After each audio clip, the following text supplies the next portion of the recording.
Hello friends, welcome to all. આપણે આગળના વિડીયોમાં જોયું એ પ્રમાણે તમે પ્રેક્ટિસ કરી જ હશે.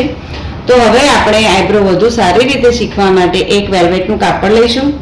તેના પર આ રીતે આઈબ્રોનો શેપ ડ્રો કરીશું અને ધીરે ધીરે એ પ્રમાણે આપણે તેમાં થ્રેડિંગની પ્રેક્ટિસ કરીશું. તો તમને આઈબ્રોનો શેપ લેતા ફાવશે. જો તમે આ રીતે કાપડ ઉપર પ્રેક્ટિસ કરશો તો તમને આઈડિયા આવશે કે રિયલ આઈબ્રો કઈ રીતે થાય. રોજે તમારે આવી રીતે એક બે આઈબ્રો ડ્રો કરી અને જોવાનું છે, આમાં પ્રેક્ટિસ કરવાની છે, તો તમને વધારે ફાવટ આવશે આઈબ્રોનો શેપ લેતા. પગ વચ્ચે દબાવી દેવાનું છે. પછી તેમાં જે શેપ ડ્રો કર્યો છે એની બહારની સાઈડની લાઈન ધીરે ધીરે લેવાની છે.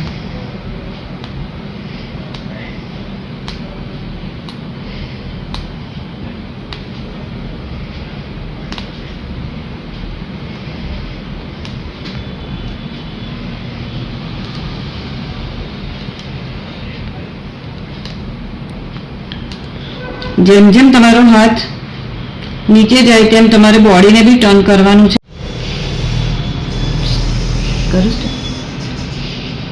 જેમ જેમ તમે આઈબ્રો આગળ લેતા જશો તેમ તેમ તમારે ડાબી બાજુની આઈબ્રો કરો છો ત્યારે તમારો જમણો હાથ ઉપર રહે અને ડાબો હાથ નીચે જાય છે.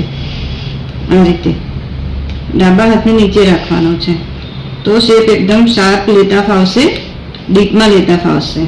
અને જ્યારે તમે જમણી બાજુની આઈબ્રો કરો છો ત્યારે એ આગળથી લેવાની છે. એ શેપ મારે પાછળથી લેવાની છે, કસ્ટમરની પાછળ ઊભા રહીને. એટલે તમારું રાઈટ હેન્ડ નીચે જશે અને લેફ્ટ હેન્ડ ડાબો હાથ તમારો ઉપર રહેશે.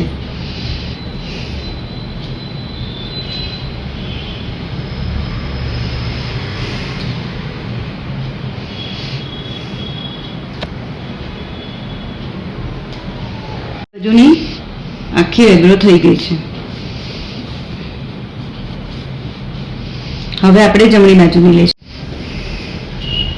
ઉલટાવીને એને તમારે હંમેશા આઈબ્રો થોડો ગેપ રાખીને પહેલા ઉપરથી લેવાની, એકદમ ડીપમાં નહીં જવાનું. ધીરે ધીરે પહેલા ઉપરથી લો ને પછી એને એકદમ શેપમાં આવો.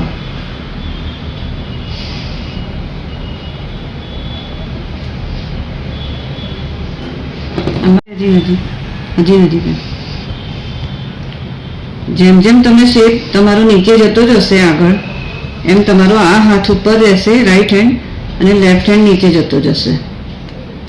આ ટેકનિકથી તમે કરશો તો ક્યારેય આઈબ્રોમાં પ્રોબ્લેમ નહીં થાય, સીધી નહીં થઈ જાય. આઈબ્રો શેપ પ્રમાણે જ ચાલશે.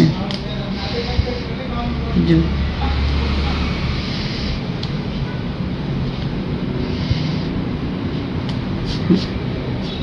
જ્યારે બી તમે ફ્રન્ટ સાઈડથી આઈબ્રોના હેર લો છો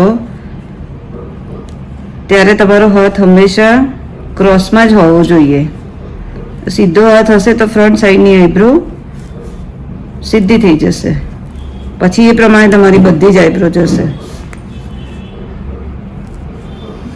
ક્રોસમાં હાથ રાખતા રાખતા લેવાની છે. જો આ રીતે આઈબ્રોનો શેપ આવી જશે. આમાં પ્રેક્ટિસ કરવાની છે. આ રીતે પ્રેક્ટિસ રોજે કરશો થોડા દિવસ તો ફાવટ આવી જશે. દરેકના ફેસ પ્રમાણે આઈબ્રોના શેપ અલગ અલગ હોય છે.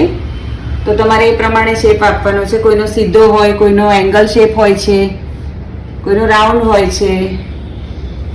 તો અલગ અલગ જે પ્રમાણે ફેસ હોય તે પ્રમાણે આઈબ્રો તમારે સેટ કરવાની છે. જો આ વિડીયો તમને સારો લાગ્યો હોય તો લાઈક કરજો, શેર કરજો અને સબસ્ક્રાઈબ કરજો.